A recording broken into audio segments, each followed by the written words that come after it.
Alors coucou chers amis, je voulais vous faire une petite vidéo sur les cigales, puisque vous m'en parlez beaucoup sur les commentaires de mes vidéos.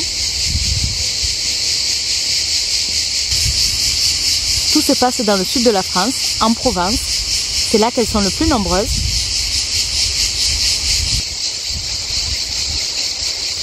Tout commence à la fin de l'été ou à l'automne, moment où les œufs deviennent larves et vont s'enfouir dans le sol, pour une période de 10 mois à une dizaine d'années environ.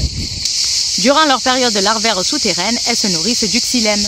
Tiens, d'ailleurs, elles peuvent être des milliers à prélever ce liquide sur les racines, sans pour autant affecter nos arbres. Elles sont munies de pattes fouisseuses afin de creuser des galeries.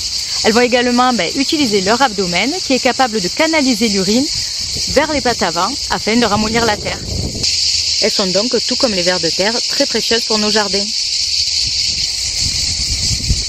Durant les dernières semaines de sa vie, la nymphe sort de terre et se fixe sur une tige ou bien un tronc afin de commencer sa dernière mue.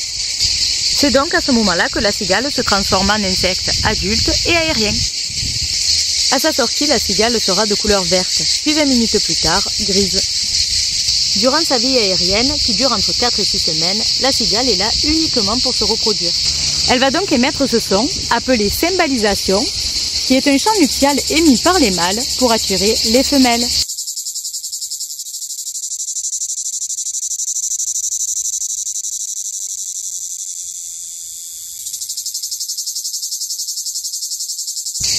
Mais pour ce faire, il faut que les températures soient suffisamment élevées, soit environ 25 degrés.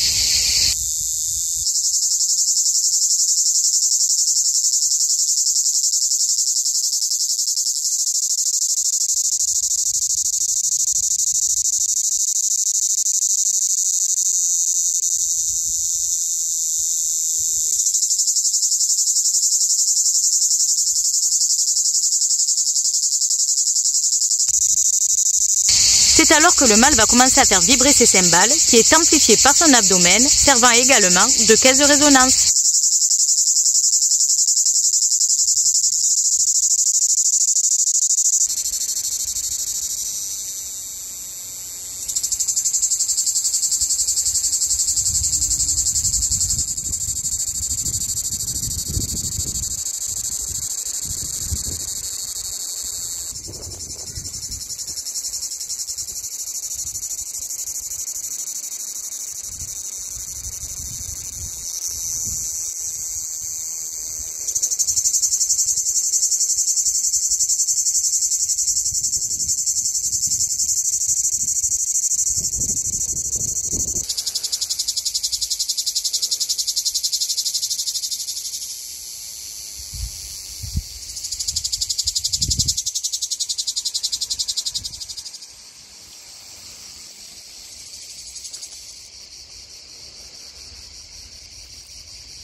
chaque espèce a un son qui lui est propre.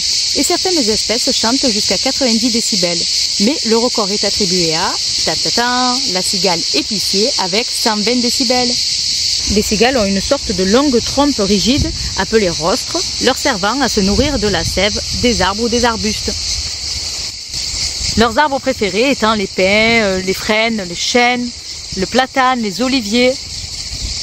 Mais le moment où leur rostre servant de seringue traverse les écosses, à aucun moment elles ne vont endommager les arbres.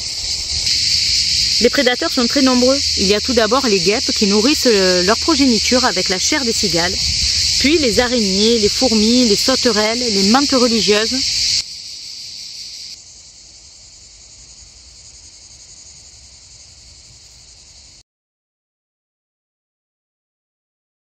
Puis enfin les oiseaux, mais très rarement car ils sont très sensibles aux sons émis par celles-ci.